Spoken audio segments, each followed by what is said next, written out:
Everyone, आपका स्वागत है आपके अपने platform academic excellence in school में। आज के दिन हम डे 5 वर्कशीट सॉल्व करते हैं। यहाँ दिया गया है 1 से 100 तक सभी अभाज्य संख्याओं को लिखें। सभी अभाज्य संख्याओं यानी सभी प्राइम नंबर को लिखना है हमें। तो यहाँ पर सभी प्राइम नंबर्स यहाँ लिखेंगे और बिल्कुल भी ध्यान रखेंगे प्राइम नंबर वह नंबर होते हैं जो 1 और अपने से डिविजिबल होते हैं और किसी से डिविजिबल नहीं होते। तो चलिए लिखना चालू करते हैं 1 से लेकर 100 तक के सभी प्राइम नंबर। तो चलिए लिखते हैं 2, 3, 5, 7, 11, 13। 13 के बाद क्या होगा? 17, 19, 23, 29, 31, 37, 41, 43। इसके बाद लिखते हैं 47, 53, 59, 60, 1, 67, 71, 73, 79, 83, 89, 97। तो ये सारी संख्याएं 1 से लेकर 100 तक की अभाज्य संख्याएं। अभाज्य संख्याएं मतलब प्राइम नंबर्स हैं। 1 से 100 तक कितनी अभाज्य संख्याएं होती हैं? अब जितनी भी अभाज्य संख्याएं आपने लिखी हैं उसको यहाँ पर जोड़ के लिख देते हैं कितनी है ये अगर मैं कलर चेंज करता हूँ एक बार जल्दी से, ये है 1, 2, 3, 4, 5, 6, 7, 8, 9, 10, 11, 12, 13, 14, 15, 16, 17, 18, 19, 20, 21, 22, 23, 24, 25। तो 25 अभाज्य संख्याएं हैं। तो यहाँ लिख देता हूँ मैं 25। बहुत बढ़िया। क्वेश्चन नंबर 3, एक साल में कुल कितने दिन होते हैं? यह संख्या अभाज्य है या भाज्य? तो एक साल में कुल 365 दिन होते हैं और ये भाज्य संख्या है। भाज्य मतलब 5 से भागे कर ली जाएगी जिसे हम कहते हैं कंपोजिट नंबर। क्वेश्चन नंबर 4 की तरफ चलते हैं। इन संख्याओं में सबसे बड़ी अभाज्य संख्या कौन सी है? सही उत्तर पर गोला ढेर लगाएं। तो सबसे बड़ी अभाज्य संख्या खोजनी है। अभाज्य का मतलब वह संख्या जो किसी के भाज्य में ना आए। तो यहाँ पर सबसे बड़ी संख्या देखी जाए तो ये है 331। ये सबसे बड़ी अभाज्य संख्या है जो मैंने यहाँ पर आपको मार्क करी है। वह कौन सी एकमात्र संख्या है जो सम भी है? एक ऐसी संख्या जो सम भी है और अभाज्य भी है। तो ये ध्यान रखना है 2 एक ऐसी संख्या है जो सम भी है मतलब इवन नंबर भी है और अभाज्य मतलब प्राइम नंबर भी है। 1331 भाज्य संख्या है या अभाज्य? तो 1331 जो है वो भाज्य संख्या है। भाज्य का मतलब कंपोजिट नंबर है। भाज्य मतलब कंपोजिट नंबर है। मतलब क्या है कि 1331 जो है इसका भाग लग जाता है। 1331 को हम 11 से भाग कर सकते हैं। 11 एकम 11, 3 में से गया 2, 3 तो 11 दूनी 22, 1 फिर 1, 11 एकम 11।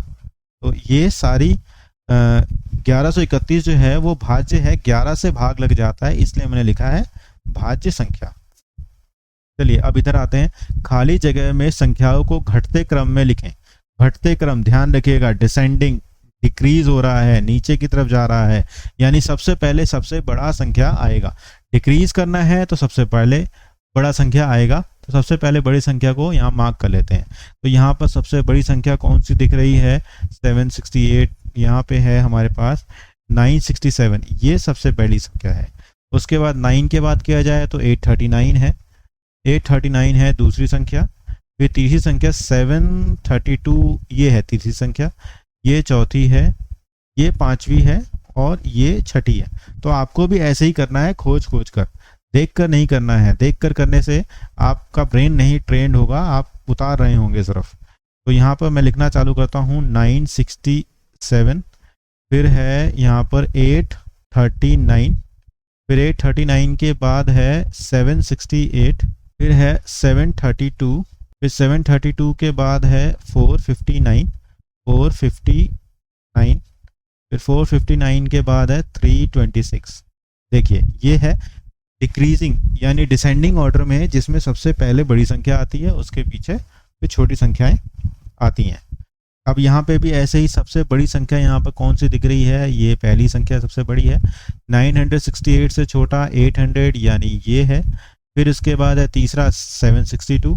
फिर चौथा है 583, फिर पांचवा है 4 और ये है छठा।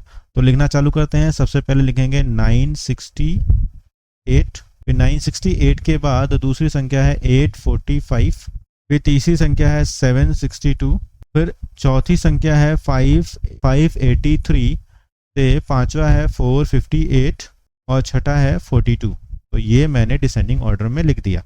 अब लिखा गया है इन संख्याओं को संख्या रेखा पर दिखाएं। तो ये जो संख्याएं हैं 5680 और 540, तो इसको नंबर रेखा में दिखाना है। मतलब हमें ये बताना है कि इस नंबर यानी स्केल में कहाँ पर 680 आएगा। तो मैं अगर यहाँ देखूँ तो यहाँ पे है 600, यहाँ पे 650 और यहाँ पे 700। तो 650 और 700 के बीच में कहीं आएगा। तो इस पॉइंटों में देखा जाए तो कहाँ पर आएगा, तो 650, 660, 670, 680, 690, ये हो जाएगा 60, ये हो जाएगा 670, ये 680 हो जाएगा। तो 680 यहाँ पर आएगा कहीं पे। तो मैं इसे यहाँ से ऐसे नंबर लाइन से मार्क कर देता हूँ कि यहाँ पे आएगा 680। बहुत बढ़िया।